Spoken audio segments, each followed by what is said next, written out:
రాశి మిత్రులారా 2025 ఆంగ్ల నూతన సంవత్సర శుభాకాంక్షలు.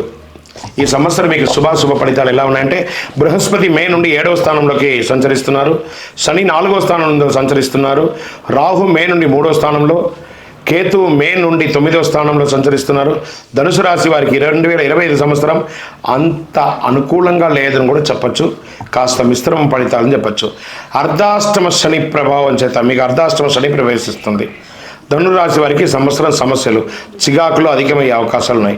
అయినప్పటికీ బృహస్పతి యొక్క ప్రభావం వలన ముఖ్యమైన పనులు పూర్తి చేస్తారు, సులువుగా ఆకట్టుకుని సంబంధాలు పెంపొందించుకుంటారు. ఈ రాశిలో జన్మించిన ఇతరులకు అయస్కాంతంలాగా ఆకర్షిస్తారు మీరు. శుక్రుడి సంచారం కొన్ని రాశుల వారికి కలిసి రానుంది. త్వరలో అదృష్టకాలం, సంతోషం, విజయాలు, ధనయోగం ఉంది.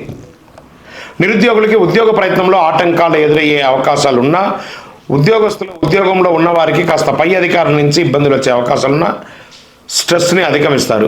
రాజకీయ ఒత్తిడిలో అధికమవుతుంది. ఆరోగ్య విషయంలో జాగ్రత్తగా ఉండాలి.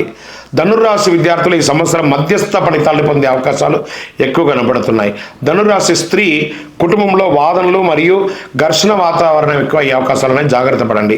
వ్యాపారస్తులు మధ్యస్థంగా ఉంది, కాస్త జాగ్రత్తగా పెట్టుబడి పెట్టేటప్పుడు కాస్త జాగ్రత్తగా ఆలోచించి పెట్టుబడి పెట్టండి, లేదా మోసపోకండి. అవి ఇవి ఒక ఈజీ మనీకి చాలామంది ఇప్పుడు మార్కెట్లో తిరుగుతున్నారు. అలాంటి వాటిలో పెట్టుబడి పెట్టి మొత్తానికి మోసం తెచ్చుకోకండి. బాగా చెప్తున్నాను, మీకు అది కొంచెం అట్రాక్ట్ అవుతారు. ఈజీ మనీకి ధనుసు రాశి వారు బాగా అట్రాక్ట్ అవుతారు, దానికి అవ్వకండి.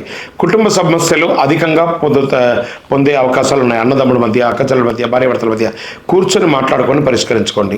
ఆచితూచి వ్యవహరించండి, ఎందుకంటే కుటుంబ సభ్యులతో మాట్లాడేటప్పుడు జాగ్రత్త వహించాలి.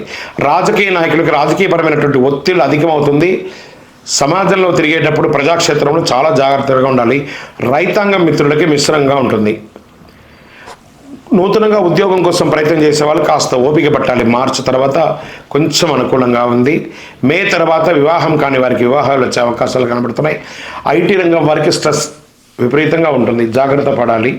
ఈ మీడియా రంగం వారికి మిశ్రమ ఫలితాలను కూడా చెప్పచ్చు. సర్వీస్ సెక్టార్లో ఉన్న వాళ్ళకి దినగండంగా కూడా ఒక్కొక్కసారి ఇబ్బంది పడే అవకాశాలు ఉంటుంది.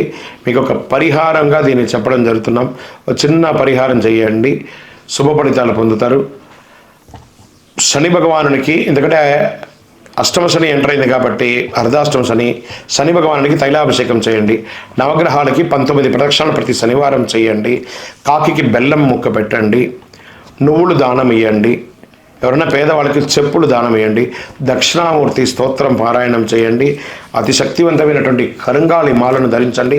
సకల దోషాలు తొలగి ఆనందంగా, ఆరోగ్యంగా, ఐశ్వర్యంగా ఉంటారు. విజయోస్తు.